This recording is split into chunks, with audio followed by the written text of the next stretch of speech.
Il fait nuit dehors, presque 2 heures du matin. Tu sors regarder le ciel, et voici la Lune, brillante et pleine. Tu penses peut-être en savoir beaucoup sur le satellite naturel de la Terre, mais laisse-moi te poser la question suivante. Comment s'est-elle formée? La réponse est que personne ne le sait. Mais bien sûr, il existe quelques théories. La plus répandue, appelée hypothèse de l'impact géant, affirme que la Lune se serait formée lors d'une collision entre la Terre et une autre planète. Cette planète devait être plus petite que la nôtre, approximativement de la taille de Mars. La collision elle-même se serait probablement produite il y a environ 4,5 milliards d'années. Une autre théorie, dite de la capture, avance que la Lune était un astéroïde ou un autre corps errant. Elle se serait formée quelque part dans le système solaire et en passant près de la Terre, aurait été happée par la gravité de notre planète. Sauf qu'il y a un hic. Notre planète et la Lune présentent des similitudes isotopiques et chimiques remarquables. Elles doivent donc avoir une histoire commune, ce qui signifie que la Lune n'a pas pu être créée ailleurs. D'autres experts pensent qu'à un moment donné de son lointain passé, la Terre tournait si vite qu'une partie de sa matière se serait détachée. Elle se serait rapidement mise en orbite autour de notre planète et c'est ainsi que la Lune serait apparue dans le ciel. Mais là encore, il y a un problème. Dans ce cas, le type de minéraux présents sur la Lune ainsi que leurs proportions devraient être les mêmes que sur Terre. Or, il existe de légères différences. La Lune est riche en matériaux qui se seraient formés très rapidement à haute température. Il existe une autre théorie, sans doute la moins passionnante. Elle prétend que le satellite naturel de la Terre pourrait être tout simplement apparu en même temps que la Terre lors de sa formation. Mais aujourd'hui, une question plus pressante préoccupe les astronomes. La Lune est-elle vraiment le satellite de la Terre, ou s'agit-il de deux planètes jumelles? La Lune est de taille conséquente par rapport à notre planète. Elle représente environ un quart de la taille de la Terre. C'est pourquoi certains experts qualifient notre système planétaire de planète double. Mais à quel point est-ce exact? Pour le savoir, il faut d'abord définir le mot « planète ». Selon l'Union astronomique internationale, une planète est un corps spatial en orbite autour d'une étoile. Suffisamment massif pour avoir une forme presque ronde grâce à sa gravité et qui a dégagé la région autour de sa propre orbite. Maintenant, qu'est-ce qu'un satellite? Il s'agit d'un corps spatial en orbite autour d'un corps plus grand. Si nous prenons le système Terre-Lune, son centre de gravité appelé le barycentre se trouve à l'intérieur de la Terre. C'est pourquoi, à l'heure actuelle, nous ne pouvons pas vraiment dire que nous vivons dans un système de planètes doubles. D'après cette définition, la Lune est donc le satellite de notre planète. Revenons un peu en arrière, il y a 3 ou 4 milliards d'années. Même si la Lune n'était pas une planète, elle possédait très probablement une véritable atmosphère. Elle se serait formée au moment où de puissantes éruptions volcaniques secouaient notre satellite. Des gaz se sont ainsi répandus sur toute la surface de la Lune, et cela s'est passé si vite qu'ils n'ont pas eu le temps de s'échapper dans l'espace. À cette époque, la surface lunaire était constellée de bassins remplis de basalte volcanique. Imagine d'énormes panaches de magma projetés dans les airs, retombant sur le sol et créant des coulées de lave. C'est ainsi que ces bassins de basalte sont apparus à la surface de la Lune. Au retour d'Apollo 11, les scientifiques ont enfin pu mettre la main sur des échantillons rapportés de notre satellite. Ils ont découvert que les coulées de lave y contenaient non seulement du monoxyde de carbone et du soufre, mais aussi les éléments constitutifs de l'eau. Grâce à ces échantillons, les chercheurs ont pu calculer la quantité de gaz qui s'est élevée pour former cette atmosphère. Elle était la plus dense il y a environ 3,5 milliards d'années et aura persisté pendant environ 70 millions d'années. Après quoi, elle s'est dispersée dans l'espace.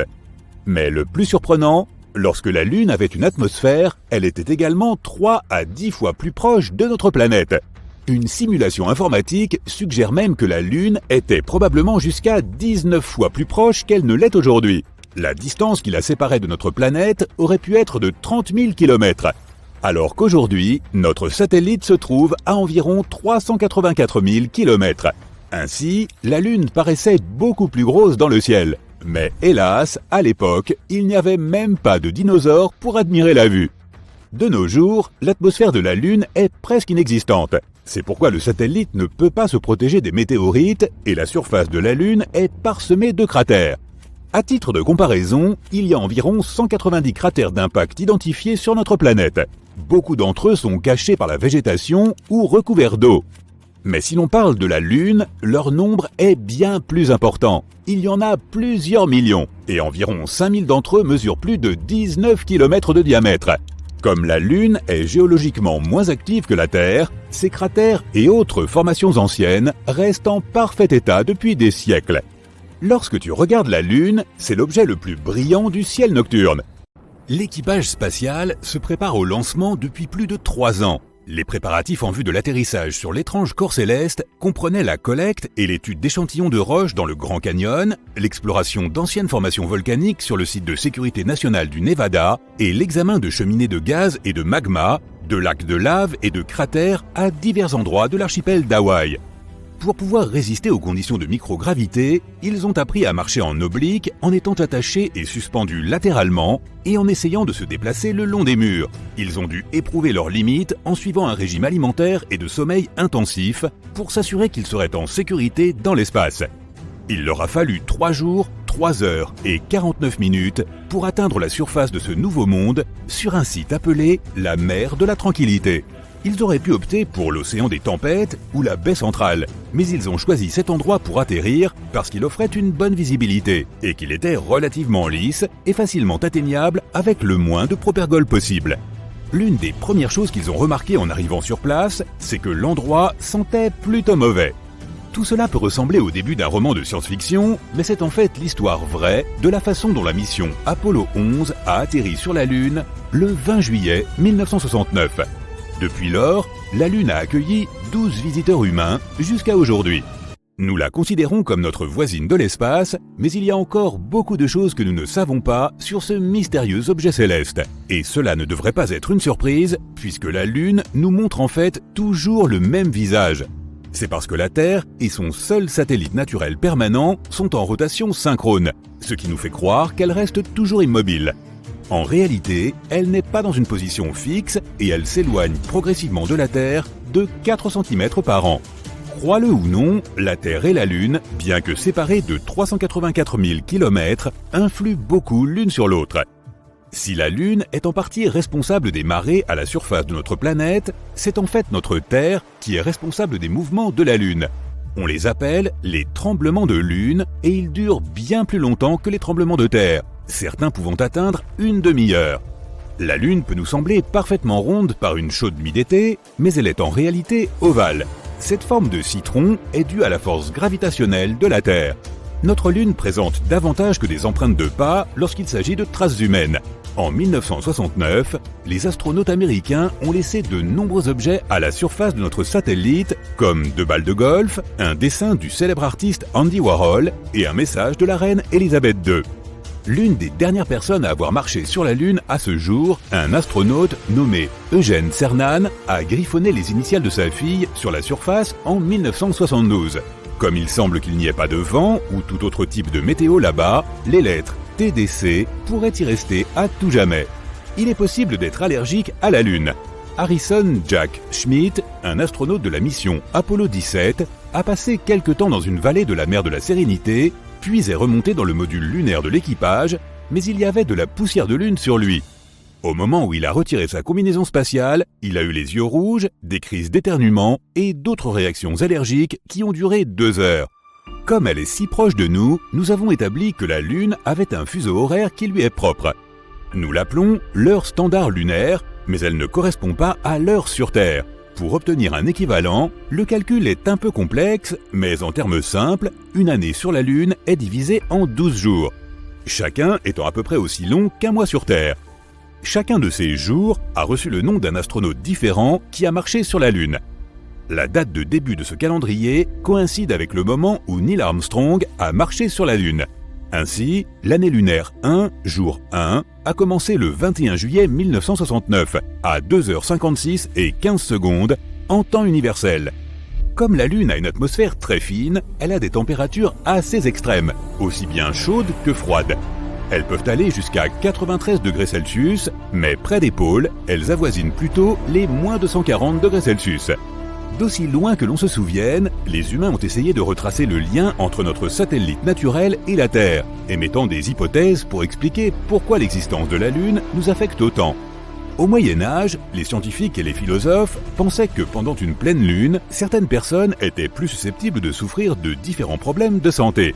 Parce qu'ils voyaient ce lien inexplicable avec la pleine lune, les personnes présentant ces symptômes étaient qualifiées de lunatiques, ou parfois encore plus littéralement, de malades de la lune.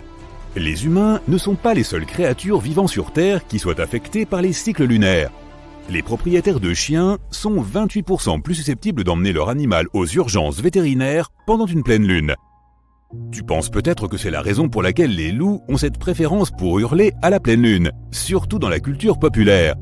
Mais les scientifiques n'ont pas pu prouver de lien entre le comportement des loups et les cycles lunaires, alors c'est peut-être tout simplement un mythe. Le plus grand cratère connu de notre système solaire se trouve aussi sur notre Lune et s'appelle le bassin pôle sud Aitken. Cette formation géante est située sur la face cachée de la Lune et mesure 2500 km de diamètre. L'un des nombreux éléments que nous n'avons pas encore totalement compris à propos de notre satellite, ce sont les éclairs de lumière inhabituels que l'on peut parfois voir à sa surface. Les scientifiques ont nommé ces éclairs phénomènes lunaires transitoires ou PLT en abrégé. T'es-tu déjà demandé pourquoi la Terre n'a pas d'anneau ? Les géantes gazeuses Jupiter, Saturne, Uranus et Neptune en ont. Mais les planètes telluriques, Mercure, Vénus, la Terre et Mars n'en ont pas. Deux théories décrivent la façon dont les systèmes d'anneaux se sont potentiellement développés. La première stipule que les anneaux seraient nés à partir de restes datant de l'époque où une certaine planète se formait. Ou bien, comme l'avance la seconde, ils pourraient être les restes d'une lune qui a été soit détruite lors d'une collision, soit brisée par la force gravitationnelle de sa planète mère. Les scientifiques ne savent toujours pas pourquoi les géantes gazeuses ont des anneaux, mais ils pensent que cela pourrait être dû au fait qu'elles se sont formées dans le système solaire extérieur. Les planètes rocheuses se sont formées dans la zone intérieure de notre système solaire. C'est pourquoi elles étaient mieux protégées des impacts et collisions potentielles qui auraient pu former des anneaux autour d'elles. Ou bien, la raison est que les planètes plus grosses ont un plus grand volume, ce qui permet à un système d'anneaux de rester stable. Certains scientifiques pensent que notre planète a bel et bien eu un système d'anneaux il y a longtemps. À ses débuts, un objet de la taille de Mars a heurté la Terre, ce qui a probablement donné lieu à un anneau dense de débris. Mais son système d'anneaux a très vite fusionné. Et c'est ainsi que notre Lune s'est formée. Il y a plus de 10 ans, les astronomes ont découvert un énorme nuage de vapeur d'eau à environ 12 milliards d'années-lumière de notre planète. Ce nuage est la plus ancienne source d'eau que nous connaissions. Il date de l'époque où l'univers n'avait que 1,6 milliard d'années. Aujourd'hui, il en a 13,8 milliards. Ce nuage inhabituel est aussi la plus grande source d'eau que nous connaissions. Il contient 140 trillions de fois la quantité d'eau que la Terre contient dans ses océans. C'est colossal. Et ce qui est encore plus impressionnant, c'est que ce nuage de vapeur est en quelque sorte en train de nourrir un trou noir. Il pourrait contenir suffisamment de gaz, comme le monoxyde de carbone, pour aider son trou noir à devenir 6 fois plus grand qu'il ne l'est actuellement. Nous savons tous que la Terre a une lune. Mais il y a deux autres astéroïdes, 3753 Kruitne et 2002 AA29, verrouillés dans des orbites co-orbitales avec notre planète. Le premier ne tourne pas vraiment autour de la Terre, mais a une sorte d'orbite synchronisée avec elle, si bien qu'il semble suivre la Terre sur une orbite stable, alors qu'en réalité, il a sa propre trajectoire spécifique autour du Soleil. L'autre, 2002 AA29, suit une orbite en fer à cheval autour de notre planète. Sa trajectoire spécifique le rapproche de nous tous les 95 ans. On pourrait s'attendre à ce que Neptune soit un endroit extrêmement froid et sombre. Après tout, c'est une géante de glace située à 4,5 milliards de kilomètres du Soleil. Neptune ne reçoit pas une grande quantité de lumière du Soleil, si bien qu'à midi, la luminosité y est semblable au crépuscule sur notre planète. Mais cette géante de glace semble créer sa propre chaleur. Pour être précis, 2,6 fois plus de chaleur qu'elle ne reçoit de Soleil. Cela est probablement dû à toute la pression qui règne près du noyau de la planète. Elle construit et libère de l'hydrogène qui maintient le centre de Neptune à une température folle de 5150 degrés Celsius. Mais son atmosphère est encore assez froide. La température varie entre moins 150 et moins 200 degrés Celsius. À quelle forme penses-tu lorsque quelqu'un mentionne les tempêtes ? Probablement aux longs ovales des ouragans et aux cônes des tornades. Mais cela n'est valable que sur Terre. au pôle nord de Saturne, une tempête fait rage depuis au moins 40 ans. Et elle a une forme hexagonale. Une forme aussi bizarre a probablement quelque chose à voir avec les gaz turbulents de Saturne, ou peut-être même avec les jets zonaux qui s'étendent sur plusieurs kilomètres dans une région de pression extrêmement élevée. T'es-tu déjà demandé pourquoi les planètes ne scintillent pas alors que les étoiles le font ? Le fait est que si tu étais dans l'espace, tu ne les verrais pas du tout scintiller. La raison pour laquelle nous voyons les étoiles scintiller est due à l'atmosphère de la Terre. La lumière de la taille d'une épingle provenant d'une étoile frappe l'atmosphère. L'atmosphère la réfracte ensuite, ce qui envoie la lumière en zigzag. C'est ce que nous percevons comme le scintillement. Les planètes nous paraissent bien plus grosses que de simples têtes d'épingle. Et oui, leur lumière fait aussi des zigzags après avoir heurté l'atmosphère. Mais ces mouvements s'annulent mutuellement. C'est pourquoi nous ne voyons pas de scintillement, mais seulement une lueur régulière. Dans certaines régions, tu peux ressentir de grands changements de température. Par exemple, dans le Montana, où en une seule journée, les températures sont passées de moins 48 à 7 degrés Celsius. Cela semble beaucoup, mais c'est insignifiant comparé à Mercure, où les températures ont tendance à varier de plus de 600 degrés Celsius en une seule journée. Elles commencent à moins 170 degrés la nuit et montent à 430 degrés Celsius pendant la journée. Imagine la valise que tu devrais préparer pour une seule visite de 24 heures sur Mercure. Pourquoi l'atmosphère de notre planète natale ne s'évapore-t-elle pas pour disparaître dans le vide de l'espace ? Même si nous ne pouvons pas les voir, les molécules de gaz et de vapeur dont notre atmosphère est composée ont toute une masse. En tant que telles, toutes ces molécules subissent l'attraction gravitationnelle de la Terre, tout comme nous. Elles pourraient s'échapper, c'est vrai, si elles avaient assez d'énergie. Par exemple, si notre planète était plus proche du Soleil, l'atmosphère serait plus chaude et ces molécules pourraient s'échapper plus facilement. Mais la Terre, heureusement, est juste à la bonne distance du Soleil et elle a exactement assez de masse pour que son atmosphère reste au même endroit. Quand tu penses au volcan, tu imagines probablement de la lave chaude et fondue qui en sort. Du moins, c'est comme ça que ça fonctionne sur Terre. Dans l'espace, les volcans peuvent cracher du méthane, de l'eau ou même de l'ammoniac. Là-haut, un volcan peut aussi cracher des matériaux spécifiques qui gèlent lorsqu'ils entrent en éruption. Il se transforme alors en vapeur gelée et en une sorte de neige volcanique. C'est un phénomène courant sur les lunes de Jupiter, Europe et Io, ainsi que sur Pluton et sur Titan, la lune de Saturne. On les appelle les cryovolcans, et Io en abrite des spécimens extrêmement actifs. Là-bas, tu verras des centaines de cheminées avec des panaches de vapeur gelée qui s'étendent sur environ 400 km. Et les véhicules de la NASA ont même capturé certaines éruptions en temps réel. Boum! Planètes, lunes, astéroïdes, comètes, étoiles, tous ces objets peuvent entrer en collision. Et les galaxies aussi. Notre galaxie, la Voie lactée, est à 2,5 millions d'années-lumière d'Andromède, notre plus proche voisine galactique. Les astronomes pensent que la Voie lactée est sur une trajectoire de collision qui détruira les deux galaxies dans un avenir lointain. Ou du moins, les galaxies telles que nous les connaissons. Elles se rapprochent de plus en plus vite l'une de l'autre à un rythme effréné, 402 000 km/h. Ce sera chaotique et de nombreuses planètes et étoiles ne survivront pas à la collision.